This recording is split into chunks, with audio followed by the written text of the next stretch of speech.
আল্লাহর পয়গম্বর মুসা আলাইহিস সালাতু ওয়াস সালাম আল্লাহর সাথে কথা বলতেন। আল্লাহর সাথে কথা বলেন, তুর পাহাড়ের মধ্যে গিয়া বলেন, রব্বুল আলামিন, আল্লাহ তোমার কাছে দরখাস্ত গো আল্লাহ, আমার জামানার মধ্যে যেই লোকটা গুনাহগার, যেই লোকটার প্রতি তুমি নারাজ, যার প্রতি তুমি নারাজ, ওই লোকটার নামটা তো আপনি জাহান্নামে লিপিবদ্ধ করেছেন। আপনার নাফরমান যে, আপনার গোলামি যে করে না, তার নামটা তো আপনি জাহান্নামের লিস্টের মধ্যে আপনি তুলে নিয়েছেন। ও আহকামুল হাকিমিন, আল্লাহ তোমার কাছে দরখাস্ত, ওই গুনাহগার লোকটাকে আমি একটা নজর দেখতে চাই। আল্লাহ গুনাহগার লোকটাকে একটা নজর আমাকে আল্লাহ তুমি দেখায়া দাও। আল্লাহ রাব্বুল আলামিন বলেন, রে মুসা নবী, আমার বান্দা আর বান্দি যতই গুনাহ করে না কেন, বান্দা বান্দির সকল প্রকার গুনাহগুলো আমি আল্লাহ ডাকিয়ে রাখি।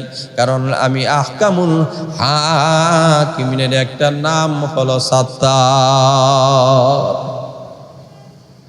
সাত্তার মানে হলো গুনাহগুলো আল্লাহ ডাকিয়ে রাখেন, গুনাহ প্রকাশ করেন না। আল্লাহ রাব্বুল আলামিন বলেন, আমার বান্দা বান্দীদের গুনাহগুলো তো আমি আল্লাহ ডাকিয়ে রেখে দিয়েছি, তুমি কেন প্রকাশ করতে চাও? মুসা আলাইহিস সালাতু ওয়াস সালাম বলেন, আহকামুল হাকিমিন, তার কারণটা হলো, আমি যদি ওই লোকটার সাথে আমার সাক্ষাৎ হয়, আমি তাকে জিজ্ঞেস করব, এমন কি তুমি অন্যায় করেছো, অপরাধ করেছো, যার কারণে মহান আল্লাহ তোমার প্রতি নারাজ হয়ে তোমার মতো লোকটার নাম আল্লাহ জাহান্নামের লিস্টে তুলে নিয়েছেন? আমি যখন জানবো, আমি তখন তো গুনাহ থেকে বিরত থাকতে পারবো। এই কারণে গো আল্লাহ, আল্লাহ রাব্বুল আলামিন বলেন না, তাকে তুমি প্রশ্ন করতে পারবে না, তার সাথে কথা বলতে পারবে না। আরে মুসা নবী, তোমার দরখাস্ত আমি আল্লাহ কবুল করলাম, শুধুমাত্র দেখা করাবো, সাক্ষাৎ করাবো, কিন্তু কথা বলতে পারবে না। মুসা আলাইহিস সালাতু ওয়াস সালাম বলেন, আল্লাহ অসুবিধা নাই, এরপরে ওই লোকটাকে একটা নজর দেখতে চাই, এই লোকটা জাহান্নামের লাকড়ি হবেন। আল্লাহ রাব্বুল আলামিন বলেন, ও মুসা নবী, আগামীকাল তুমি ঘর থেকে বাইর হইয়া যখন রাস্তায় যাইবা, সর্বপ্রথম তোমার সাথে যেই লোকটার সাক্ষাৎ হবে, তুমি মনে করবা ওই লোকটা গুনাহগার, ওই লোকটা আমি আল্লাহর নাফরমান, ওই লোকটাকে আমি আল্লাহ রাব্বুল আলামিন জাহান্নামের লিস্টে তার নাম তুলে নিয়েছি। খবরদার তার সঙ্গে কোনো কথা বলবা না। মুসা আলাইহিস সালাতু ওয়াস সালাম বলেন, আল্লাহ ঠিক আছে, কথা বলবো না। পরের দিন মুসা আলাইহিস সালাতু ওয়াস সালাম ঘুম থেকে উঠে ওই রাস্তার মধ্যে অপেক্ষমান ওই জাহান্নামী লোকটাকে উনি দেখতে চান। রাস্তার মধ্যে অপেক্ষা করতে করতে হঠাৎ করে একটা লোক ওনার দিকে আসতেছে। উনি বুঝতে পেরেছেন ওই লোকটা তো জাহান্নামী, ওই লোকটার প্রতি আল্লাহ নারাজ। উনি তাকাইতেছেন, একে অপলক ভাবে ওই লোকটার চেহারার দিকে তাকাইতেছেন আর মনে মনে ঘৃণা করতেছেন, লোকটা তো জাহান্নামী, লোকটা তো জাহান্নামী, লোকটা তো নাপাক, লোকটা তো পাপিষ্ঠ। জোরে বলেন ঠিক না বেঠিক? এইভাবে মনে মনে বলতেছেন। ভাইয়েরা লক্ষ্য করে দেখেন, এই অবস্থায় লোকটা যখন ওনার কাছাকাছি চলে আসলো, মুসা আলাইহিস সালাতু ওয়াস সালাম বলেন, না, ওই লোকটার কাছে আর তাকা আমার জন্য ঠিক হবে না, কারণ যেহেতু লোকটা গুনাহগার। এখন যদি মহান আল্লাহর পক্ষ থেকে কোনো আযাব আর গজব যদি নাজিল হয়, তাহলে ওই লোকটার উপরে পড়লে তো আমার উপরে পড়বে, আমিও বাঁচবো না। জোরে বলে ঠিক না বেঠিক? তখন উনি ভাবলেন, না, ওই জায়গায় আমি থাকবো না। উনি চলে গেলেন, তোর পাহাড়ের মধ্যে চলে গেলেন, গিয়ে আল্লাহর কাছে বললেন, রব্বুল আলামিন, গুনাহগার লোকটাকে আল্লাহ আমি দেখেছি, আল্লাহ এবার তোমার কাছে দরখাস্ত, যেই লোকটা তোমার কাছে বড় প্রিয়, বড় আল্লাহওয়ালা, বড় দিনদার, ওই লোকটাকে আল্লাহ দেখতে চাই। যেই লোকটা তুমি জাল, যেই লোকটার প্রতি তুমি সন্তুষ্ট হইয়া যেই লোকটার নাম আপনি জান্নাতে লিপিবদ্ধ করেছেন, ওই জান্নাতি লোকটাকে একটা নজর দেখতে চাই। আল্লাহ রাব্বুল আলামিন বলেন, ও মুসা নবী, তুমি দরখাস্ত করেছ, আমি তোমার দরখাস্ত কবুল মঞ্জুর করে নিলাম। জান্নাতি লোকটাকে আমি আল্লাহ তোমাকে দেখাবো। ও মুসা, গতকালকে ন্যায় আজকেও তুমি ঘর থেকে বাইর হইবা, যেই লোকটাকে সর্বপ্রথম তুমি দেখবা, যার সাথে তোমার সর্বপ্রথম সাক্ষাৎ হবে, ওই লোকটাকে মনে করবা জান্নাতি। তার প্রতি আমি আল্লাহ সন্তুষ্ট হইয়া জান্নাতের মধ্যে তার নামটা তুলে নিয়েছি। মুসা আলাইহিস সালাতু ওয়াস সালাম খুব খুশি হয়ে গেলেন। পরের দিন রাস্তার মধ্যে অপেক্ষমান জান্নাতি লোকটা দেখবেন।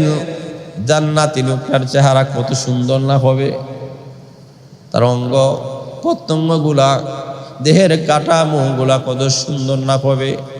লোকটা কত সৌভাগ্যবান, কত আল্লাহ ওয়ালা, কত দিনদার করা পরেজগার।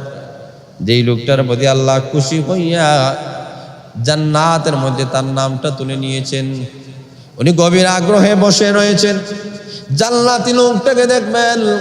দুনিয়া থাকা অবস্থায় জান্নাতি লোকটাকে দেখা এটা সাধারণ বিষয় নয়। জোরে বলেন ঠিক না বেঠিক? আল্লাহর পয়গম্বর মুসা আলাইহিস সালাতু ওয়াস সালাম রাস্তার মধ্যে বসে অপেক্ষা করতেছেন। এমনি দেখা যায় একটা লোক দিনে দিনে উনার দিকে আসতেছে। যতই কাছাকাছি আসে ততই উনি আশ্চর্যান্বিত হয়ে গেলেন। আল্লাহ, বুঝতে পারি নাই আল্লাহ, তোমার কুদরত বুঝা বড় দায়। আল্লাহ, বুঝতে পারি নাই গো আল্লাহ, আল্লাহ কি থেকে কি হয়ে গেল। এইভাবে উনি ভাবতেছেন, আর মনটাকে যেন মানাতে পারছেন না, বিশ্বাস করতে পারতেছেন না ব্যাপারটা কি। লোকটা যতই কাছাকাছি আসে উনি যেন বিশ্বাস করতে পারতেছেন না ওই লোকটা জান্নাতি। কিন্তু আল্লাহ যে বলেছেন ওই লোকটা তো জান্নাতি। আবার মুসা আলাইহিস সালাতু ওয়াস সালাম তাকায়া দেখেন, গতকাল যে লোকটা জাহান্নামের লিস্টে যে লোকটার নাম ছিল, ওই লোকটা আজকে আসতেছে। আল্লাহর পয়গম্বর মুসা আলাইহিস সালাতু ওয়াস সালাম আল্লাহর কাছে দরখাস্ত করেন, আল্লাহ, আল্লাহ, বুঝতে পারি নাই ওই লোকটা তো গতকালকে জাহান্নামে তার নামটা ছিল, আজকে ওই লোকটার নাম জান্নাতের মধ্যে কেমন ভাবে চলে আসলো। আল্লাহ ডাক দিয়ে বলেন, আরে মুসা, এটাই তো আমি আল্লাহর কুদরত।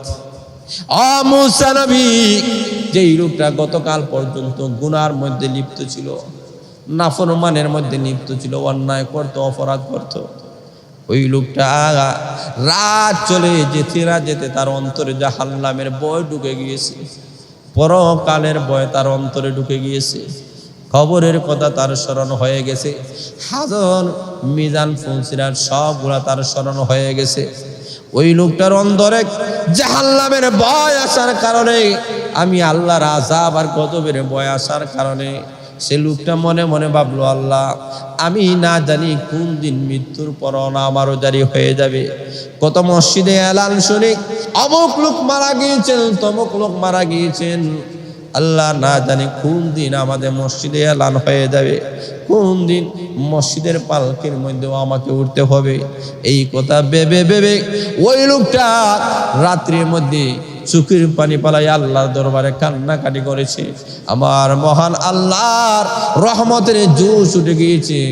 আল্লাহ রাব্বুল আলামিন ফেরেশতাদেরকে বলেন, ওরে ফেরেশতারা, ওই লোকটাকে জাহান্নামের দফতর থেকে তার নামটা তুলিয়া মুহূর্তের ভিতরে জান্নাতের দফতরে তার নাম লিপিবদ্ধ করিয়া দাও।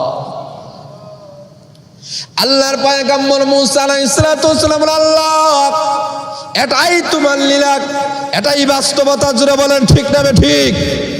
আল্লাহ বোঝাতে চায়, যতই তুমি গুনাহ করো না কেন, অন্যায় করো না কেন, গতকাল পর্যন্ত আল্লাহর দৃষ্টিতে হয়তো তুমি নাফরমান থাকতে পারো, গুনাহগার থাকতে পারো, বেনামাজি থাকতে পারো, বেরোজাদার থাকতে পারো, গতকাল পর্যন্ত তুমি নাফরমান থাকতে পারো। আজকে তুমি মজলিসে চলে এসেছ, আল্লাহ এবং তার রাসূলের কথা শুনেছো, জীবনের সমস্ত গুনাহগুলোকে সামনে নিয়া তুমি তওবা করেছো, চোখ থেকে জোর জোড়ায়া পানি পালাইছো, এই যে সামান্য টুকু চোখের পানি পালাইছো, আমার আল্লাহর রহমতের জোশ উঠে গিয়েছে। আল্লাহ বলবেন, ও ফেরেশতারা, ওই বান্দারা দোকান পার রেখে, ব্যবসা বাণিজ্য রেখে, চাকরি রেখে, দুনিয়ার সকল ব্যস্ততা রেখে মসজিদে যেহেতু বসে রয়েছে, সময় দিয়ে তো দিচ্ছে কোরআন হাদিসের জন্য, আমি আল্লাহ ঘোষণা দিলাম, ওই বান্দারা মসজিদ থেকে বাইর হওয়ার আগে আগেই আমি আল্লাহ তাদের পিছনের গুনাহ মাফ করে দিলাম।